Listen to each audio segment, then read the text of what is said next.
వి gold trusted gold buyers తాకట్టులో ఉన్న బంగారాన్ని విడిపించి ఈ రోజు ఉన్న మార్కెట్ ధరకే కొనబడును. మరిన్ని వివరాలకు సంప్రదించండి 77107720. 24వ తేదీ తెల్లవారుజామున 2:40 ఘోర రోడ్డు ప్రమాదం జరిగింది. ఈ ప్రమాదంలో వి కావేరి ట్రావెల్ బస్సు తగలబడింది. 19 మంది చనిపోయినటువంటి ఘటన ఉంది. అంతకంటే ముందు బైకు ఢీకొట్టి ప్రమాదం జరిగింది. ఆ ప్రమాదంలో శివశంకర్ అనేటువంటి వ్యక్తి చనిపోయినటువంటి పరిస్థితి. అయితే అదే బైక్ పైన ప్రయాణించినటువంటి తన తోటి స్నేహితుడు ఎరిస్వామి అంటున్నాడు. స్వామి, ఆ రోజు ఏం జరిగింది స్వామి? రాత్రి నైట్ బయలుదేరినాం సార్. నైట్ బయలుదేరడం వల్ల ఇట్లా మనం తాగేసి మధ్యాహ్నం తాగి ఇంటికి వచ్చి పడుకున్నాం. తర్వాత మళ్ళీ 2 గంటలకు లేచి బయలుదేరినాం. పెట్రోల్ కొట్టించుకున్న తర్వాత డివైడర్కి పోయి తగిలింది. తర్వాత ఆయన అన్నాడు, నేను పోయి డివైడర్ల పైన పడినా. తర్వాత బస్సు వచ్చి బండిని లాక్కుపోయి మంటలు వచ్చినాయి. దానికంటే ముందు ఒక బస్సు వెళ్ళిపోయింది. తర్వాత సెకండ్ బస్సు ఇది మంటలు రావడం వల్ల జనాలందరూ ఇలా కాలిపోవడం చూసిన.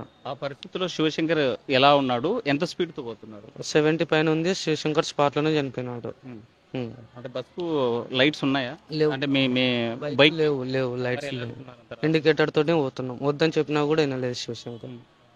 ఎక్కడికి పోవాలనుకున్నారు ఆ రాత్రి? డోన్కి వదిలేసి వస్తారా అన్నాడు. బస్ స్టాండ్కి వదిలేసి రారా అంటే డోన్కి వదిలేసి వస్తా అని చెప్పినాడు. అంటే బాగా తాగి ఉన్నారు కదా, వద్దులే అని చెప్పావా? చెప్పినాను సార్, వినలేదు ఆయన. లేదు వదిలేసి వస్తాపా డోన్కి, నాకు అలవాటే అది ఇది అని అన్నాడు. వినకోకుండా వచ్చినాడు ఆయన. ఇప్పుడు బైక్ పడిపోయింది. బైక్ పడిపోయిన తర్వాత శివశంకర్ని పక్క తీసావు. అప్పుడు వెనక నుంచి వచ్చి ఎన్ని వాహనాలు వెళ్ళింది? దానికంటే ముందు ఒక బస్సు చూసిన, ఇది సెకండ్ బస్సు. సెకండ్ బస్ ఏం చేసింది అక్కడ? మిడిల్లో బైక్ వేసుకొని పోయిన తర్వాత నిప్పులు వచ్చినాయి అనమాట. ఎంత దూరం పోయింటుంది అక్కడ నుంచి అక్కడికి? అంత పోయింటది బాగానే. పోయిన తర్వాత అగ్గి నిప్పులు స్టార్ట్ అయినాయి. అంటే నిప్పులు తగిలిన వెంటనే స్టార్ట్ అయ్యా లేకపోతే చాలా దూరం పోయినట్టు? తగిలిన వెంట కొద్దిసేపుకి స్టార్ట్ అయినాయి. కొద్దిగా దూరానికి పోయినాక స్టార్ట్ అయినాయి నిప్పులు. అంటే ఒక్కసారిగా పెద్ద ఎత్తున మంటలు వచ్చాయా లేకపోతే ఏం జరిగింది? చిన్న చిన్న మంటలే డైరెక్ట్ గా పెద్ద మంటగా స్టార్ట్ అయినాయి.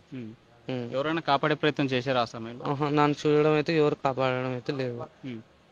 అంటే అప్పుడు ఈ మంటలు ఒకసారి చెలరాయి కదా, బస్సులో ఎలాంటి శబ్దాలు వచ్చాయి? అసలు ఏమి ఆ శబ్దాలు ఏమీ వినలేదు. మళ్ళీ నేను 7 దగ్గర కూరికి వచ్చిన. 7 కాటికి వచ్చేసిన. మొత్తం బండ్లన్నీ జామ్ అయినాయి. 4:10కేమో ఎస్పీ సార్ వచ్చినాడు. తర్వాత నేను ఐచర్లో డోన్కి వెళ్ళిన. అంటే చాలా సార్లు వాళ్ళ అమ్మ కూడా అసలు ఫోన్ చేసిందంట, నిజమేనా? చేసినట్లా ఉన్నారు. ఆ సెల్ నా దగ్గర ఉంది. చేసినట్లా ఉన్నారు. మాట్లాడావా? నేనేం మాట్లాడలేదు. ఎందుకు మాట్లాడలేకపోయావు? నా మీదకి వస్తుందని ఫోన్ అయితే ఏం లేపలేను. మరి తన ఫోన్ నువ్వు తీసుకెళ్ళావా? రోడ్లో పడింటే నేనే తీసుకున్నా ఫోన్. ఫోన్ అయితే తీసుకున్నా. అక్కడ నుంచి ఎలా వెళ్ళావు మరి? ఐచర్ ఎక్కి పోయినా డోన్కి.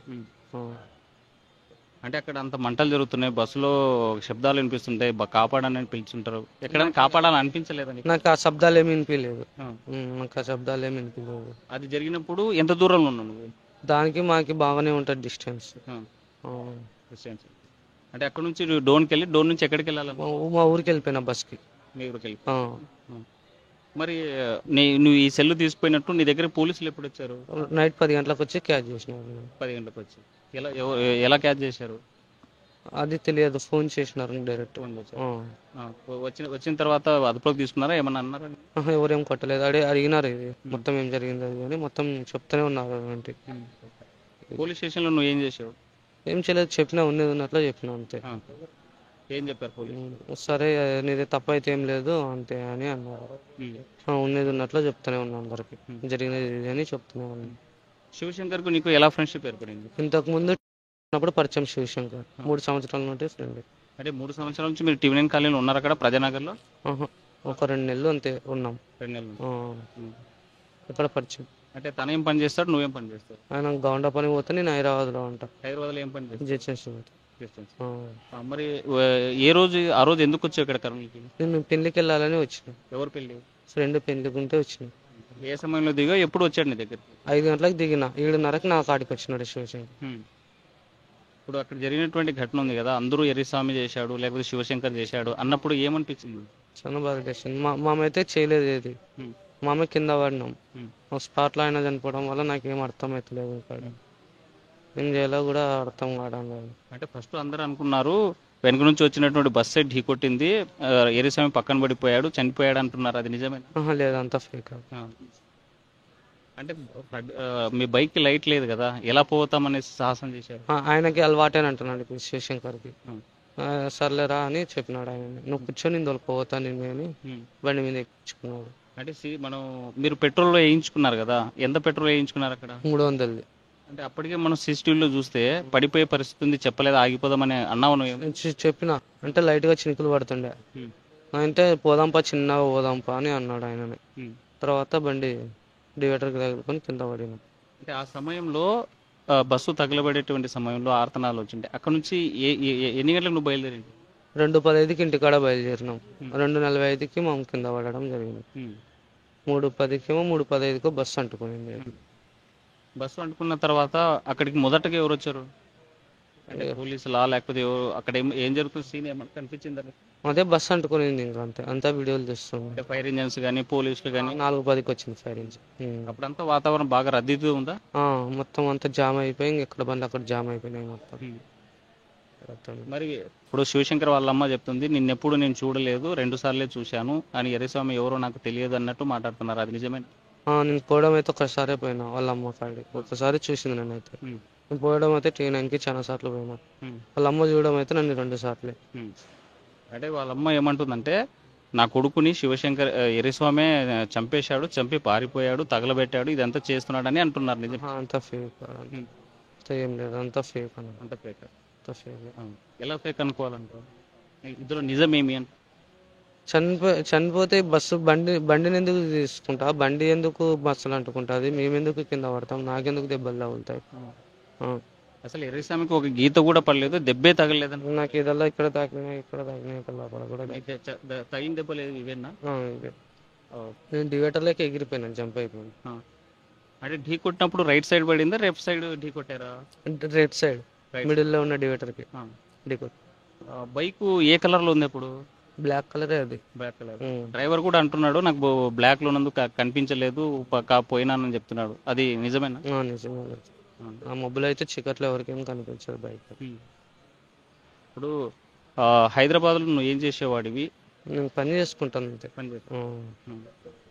ఎందుకు లక్ష్మీపురంకి వెళ్ళాల్సి వచ్చింది? ఇక్కడ టేకూరులో ఇల్లు ఉంది. టేకూరులో ఇంటికాడ స్నానం గినం చేసుకుని బట్టలు తీసుకుని బయలుదేరినాం. అంటే ఇప్పుడు CCTVలో కొన్ని కనిపిస్తున్నాయి కదా, పలానా వైన్ షాప్ కాడ మందు తీసుకున్నారంట, ఎక్కడెక్కడ తీసుకున్నారు? వైన్ షాప్ కూడా కూర్చొని తాగిన తర్వాత మళ్ళీ ఇంటికి పోయినాం. అంటే తాగిపోకూడదు అనేటువంటి నువ్వు చెప్పినా కూడా శివశంకర్ ఏం చెప్పాడు? లేదు, నాకు అలవాటే లేరా, నువ్వు కూర్చో అని చెప్తున్నాడు. ఇప్పుడు ఇంత ప్రమాదం జరిగింది, నీ ఫ్రెండ్ కూడా చనిపోయాడు, అసలు ఏమనిపించింది? బాగానే ఉంటుంది, బాధ అనేది. ఏం చెప్పాలనుకున్నావు ఈ కేసులో సంబంధించి? అసలు ముద్దాయి ఎర్రస్వామి అని జనం అంటున్నారు, మీడియా అంటుంది, బయట అందరూ అనుకుంటున్నారు. ఇందులో జరిగిన వాస్తవం నువ్వేమంటావు? జరిగినది ఉన్నట్లే చెప్పినా కదా, ఇదే జరగడం అయితే. జరిగినది అయితే ఇదే, మేము కింద ఉన్నాం, బస్సు రావడం, బస్సు తాగిచ్చి మంటలు రావడం, మేము కావాల్సిన అయితే ఏం చేయలేదు. అంటే ఈ ఇప్పుడు జరిగినటువంటి ఘటనలో ఇంత ఇది జరిగింది కదా, ఈ బాధిత కుటుంబాలకి నీ వైపుగా నువ్వేం చెప్పాలనుకుంటున్నావు? అంటే వాళ్ళంతా బాధపడుతుంటారు కదా, వాళ్ళకి నువ్వేం చెప్పాలంటే? నాకేం అర్థమవుతలేదు, వాడు చనిపోయినప్పటి నుండి ఇంకేం అర్థమవుతలేదు. బస్సు కాలిపోయే సిచ్యువేషన్లో నువ్వు ఎలాంటి సిచ్యువేషన్లో ఉన్నావు? అప్పుడు బాధపడుతూనే ఉన్నా, ఫ్రెండ్ చనిపోయినాడని బాధనే ఉంది నాకు. ఇప్పుడు బాగా నీకు కూడా మత్తెక్కి ఉందా, లేకపోతే స్లోలో ఉన్నావు? నేను టోల్గానే ఉన్నా, చూసుకున్నాను. ఎన్ని బాటిల్ మధ్య తాగింది? 4 తీసుకున్నాం ఇద్దరం కలిసి. 4 బాటిల్ కోటర్లు? 4 కోటర్లు. అయితే ఇప్పుడు ఈ ఘటన పైన నువ్వు ఏం చెప్పాలనుకుంటున్నావు? ఇప్పుడు నిన్ను ప్రశ్నించే వాళ్ళు, నువ్వు తప్పు చేసావనే వాళ్ళకి ఏం చెప్పాలను? నేను తప్పు చేయలేదు కాబట్టి ఊకనే ఉన్నా, తప్పు చేసింటే నేను అర్థం చేస్తున్నాను. మొత్తం చూసుకుంటే నేను తప్పు చేయలేదు, జరిగినటువంటి ఘటన నా కల్లారా చూశాను, ప్రత్యక్షంగా కనిపించినటువంటి పరిస్థితి అయితే అక్కడ ఉంది. అయితే ఘటన జరిగిన తర్వాత నాకు భయం వేసింది, భయం వేసినా అక్కడ పబ్లిక్తో పాటు నేను చూస్తుండిపోయాను. అయితే జరిగినటువంటి బస్సు తగలబడేటువంటి సమయంలో ఆ ప్రాంతానికి నేను వెళ్ళలేకపోయాను. అయితే అక్కడ నుంచి దూరంగా చూస్తూ ఉన్నాను. 3:30-4 గంటల ప్రాంతంలో అక్కడ వచ్చినటువంటి వాహనాన్ని ఎక్కిపోయాను. అయితే దీంట్లో పూర్తిగా మద్యం మత్తులో ఉన్నటువంటి శివశంకర్దే తప్పు. అయితే తను పూర్తిగా నేను వద్దన్నా వారిస్తా ఉన్నా కూడా, లేదు నాకు అలవాటు ఉంది, లైట్ లేకుండా నేను డ్రైవింగ్ చేయగలనేసి ఓవర్ కాన్ఫిడెంట్తో పోవడం వల్లే ఇంతటి ఘోరం జరిగింది. అయితే దీనిపైన ఎర్రస్వామికి సంబంధించినటువంటి విషయంలో తప్పు లేదని ఒకవైపు పోలీసులు భావిస్తున్నారు, మరోవైపు ఆ రకమైనటువంటి ఇన్వెస్టిగేషన్ కూడా జరిగేటువంటి పరిస్థితి ఉంది. నేను తప్పు చేయలేదు కాబట్టి నేను పారిపోలేదు, ఆ రోజు భయపడ్డాను కాబట్టి సెల్ తీసుకుని ఊరికి వెళ్ళాను, జరిగినటువంటి నిజాన్ని నేను పోలీసుల ముందు కానీ మీడియా ముందు కానీ ఎప్పుడైనా చెప్పేందుకు సిద్ధంగా ఉన్నానని ఎర్రస్వామి చెప్పేటువంటి పరిస్థితి. వీడియో చంద్రశేఖర్తో హుసేన్, RTV, కర్నూలు. తెలుగులో న్యూస్ కి ఫాస్టెస్ట్ యాప్ ఇప్పుడు టోటలీ న్యూ అవతార్లో జస్ట్ 5 seconds లో కంప్లీట్ న్యూస్. సోషల్ మీడియాలో ట్రెండ్స్ కి one stop solution. Live TV app voice search option తో ఇప్పుడే డౌన్లోడ్ చేయండి లేదా అప్డేట్ అయిపోండి. యాప్ లింక్ డిస్క్రిప్షన్ లో ఉంది.